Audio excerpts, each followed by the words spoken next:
Bonsoir, chers parents. S'il vous plaît, ne passez pas, ne scrollez pas. Écoutez cette vidéo. Parce que nous, les femmes, ou bien nous, les parents du 21e siècle, on ne compte que sur l'argent. S'il vous plaît, écoutez. Ça va sauver des vies, ça va aider beaucoup de parents. Je reçois une jeune et jolie fille dans mon bureau. Elle ressemble à un garçon. Elle me dit, servante de Dieu, je t'apprécie, je t'aime beaucoup, mais je veux que tu m'aides. J'ai dit que je t'aide. Qu'est-ce qui se passe, ma chérie? Aide-moi. Elle sort de sa poche un paquet de cigarettes. Elle dit, je veux lâcher ça, je vais arrêter avec ça. Avant de manger, je dois prendre la cigarette. Avant de dormir, je dois prendre. Avant, je dois prendre. J'en prends 5 par jour. J'avais mal. Et puis elle me regarde, elle me dit, elle commence à pleurer. Aide-moi, je n'en peux plus. J'ai dit, qu'est-ce qui se passe?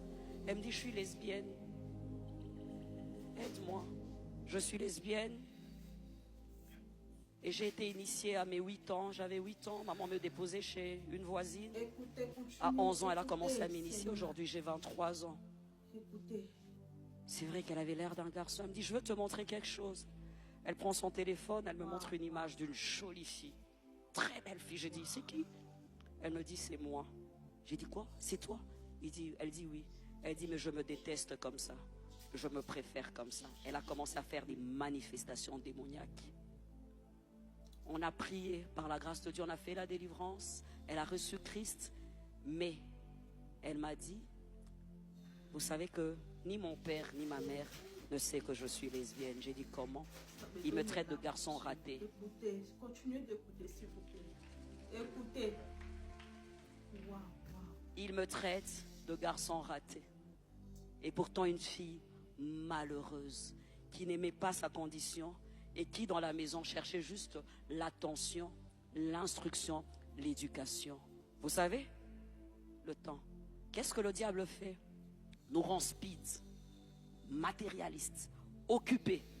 L'argent, des grandes choses, des réalisations, le pouvoir, l'argent, le pouvoir, le travail. Maman travaille, papa travaille, tout le monde travaille, tout le monde court. Papa travaille, maman travaille, tout le monde court, tout le monde court. À un moment donné, tu te sens, tu te dis, et les enfants? Non. Minerva, des écoles chères, des vêtements qu'il faut, des voyages qu'il faut. Et le diable est content. Je vous ai dit, le diable, il est malin. Et au bout de 10 ans, lorsque tu vas regarder en arrière, tu vas dire, qu'est-ce que j'ai raté?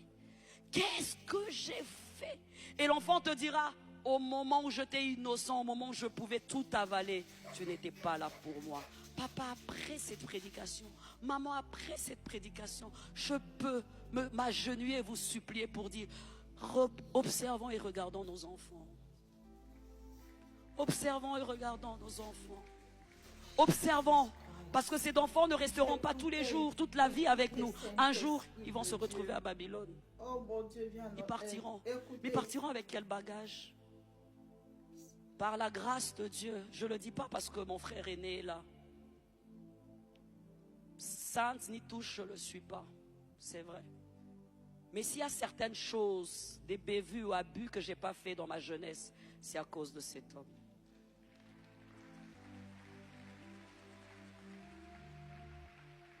À chaque fois que je voulais être comme toutes les filles, à chaque fois que je voulais franchir la ligne rouge, il me prêchait.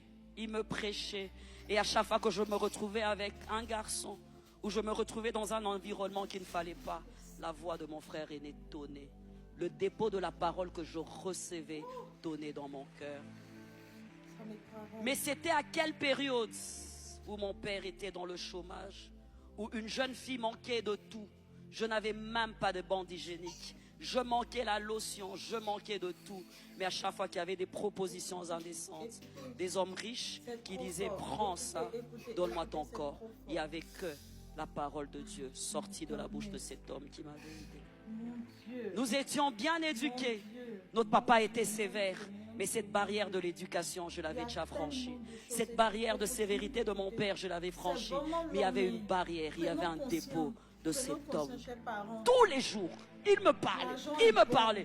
Il a toujours Le vu cette matériel est servante bon. depuis que j'avais mes 14 ans. Mais prends Il soin a de l'avenir de toujours nos vu enfants, cette c'est très servante. Il me important. disait, tu es une grande servante. Tu te tiendras devant des foules, Fifi. Tiens le coup. Et à chaque fois, les papas Jean-Marie sont là. Ça m'a gardé. Wow. Tu peux manquer l'or à donner à tes enfants. Tu peux manquer l'argent à donner à tes enfants. Mais tu peux donner, communiquer Dieu. Tu peux donner Dieu à tes enfants. Tu peux donner Dieu à tes enfants. Tu peux donner Dieu à tes enfants. C'est une part qui ne te sera jamais ôtée. On interviewe notre père, on dit, qu'est-ce que tu as fait pour avoir autant de serviteurs de Dieu chez toi? Il regarde ces gens et il dit, moi je n'aime pas dire des mensonges. Si ça dépendait que de moi, Fifi ne serait pas pasteur, Marcelo ne serait pas pasteur, Luison non plus. Mais Dieu a couru plus vite que moi. Il a fait un meilleur projet que moi. Il a pris mes enfants et il a fait de mes enfants des serviteurs de Dieu. Ne sommes-nous pas dans le temps de Anne qui amène Samuel et donne Samuel à Dieu? Ne sommes-nous pas dans l'époque de Anne où Anne regarde Samuel et dit, Samuel, je peux faire tout ce que je peux faire, mais nous sommes dans un système tronqué, déformé. Il n'y a que Dieu qui peut faire le travail. Je veux t'offrir à Dieu, mon bébé. Je veux t'offrir à Dieu. Je veux t'offrir à Dieu.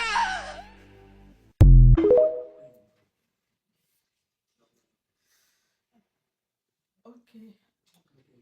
La conclusion que nous pouvons tirer de cet enseignement est que, chers parents, certes, on veut juste l'avenir de nos enfants, mais un avenir d'un enfant où tu cherches l'argent, tu ne fais que chercher l'argent, tu te dis demain comme on appelle, demain tu te dis ça va aller, j'aurai le temps pour mes enfants, j'aurai le temps. Mais le temps passe.